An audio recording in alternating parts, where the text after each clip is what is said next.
When you visit the elegant home of Roger and Josette Vanthournout for the first time, you really don't know what treasures are hiding inside. A sophisticated, carefully curated collection that spanned an extraordinary range of styles and movements.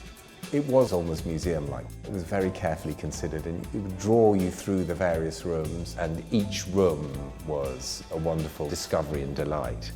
You can really tell that this is a deeply personal collection that was built over decades with a considered eye and a true passion for the art.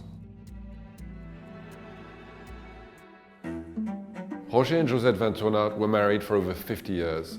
They began collecting in the mid-50s when they would travel and engage directly with artists, dealers and galleries. They collected as a couple. It became very much a shared passion for them both. One highlight is Maxen's rare and revolutionary 1921 oil painting Seestück. It is a pivotal work from the artist's breakthrough moment when he began translating the poetry of his Dada collages into oil paint 3 years before Surrealism formally emerged. It depicts a surreal desert landscape dominated by a giant samovar, a metal urn, transforming a mundane object into an evocative, dreamlike terrain. It is a witty yet unsettling juxtaposition reflecting the post-war disorientation of Ernst's generation.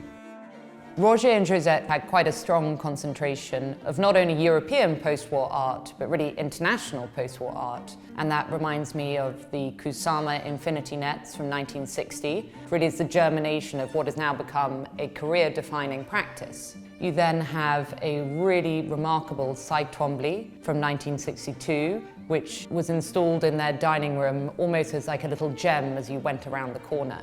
You have Lucio Fontana's incredible Concetto Spaziale. Not only is it remarkable because of the powerful and really quite vivid blue that he uses, but it's also extraordinary the rhythm of 10 cuts that go across the canvas. In his pursuit to try and break into a new realm of painting, he literally goes beyond the canvas, revealing this new dimension, new realm. As the collection expanded and they explored new directions, I think it's interesting to see the Vanthournauts adding three-dimensional works in the form of sculpture to the collection. And it's fascinating to see how they then place these works, both in the house and outdoors, to create these wonderful dialogues. The most compelling sculpture you see when you enter the garden is, of course, the Henry Moore Goslar Warrior. And it shows this over-life-sized figure in the most vulnerable of poses. An incredibly powerful sculpture filled with pathos because of the subject matter. I think what really resonated with me when I went round the home was Tracey Emin's painting from 2016. Emin painted it during a period of mourning after the death of her mother. It is a really wonderfully powerful and expressive painting, blurring the boundaries between art and life as Emin explores painting as a way to process grief. The collection also features two important paintings by René Magritte, including La Plaine de l'Air, painted in 1940 as the German army was sweeping across Europe.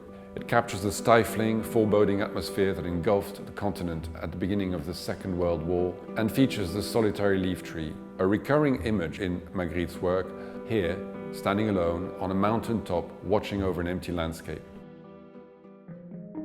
Barry Flanagan's Bowler is this wonderful work full of humour and movement. This anthropomorphic use of the hair to demonstrate the bowling action in the game of cricket. The scale is wonderful, again over life-sized, and it just is a great juxtaposition and contrast to the seriousness of the Henry Moore. Another example is one of the earliest major works in Jean Dubufay's career-defining hors-loop cycle, which was described as one of the most radical visual languages of its time. His work was inspired by doodles and semi-conscious drawings, embracing a process that was rooted in spontaneity and intuition. I think my lasting memory of seeing the collection at Roger and Josette's home in Flanders was that this was a collection that was living and breathing, and was a reflection of two people's passion to collect and live with the objects that spoke to them the most.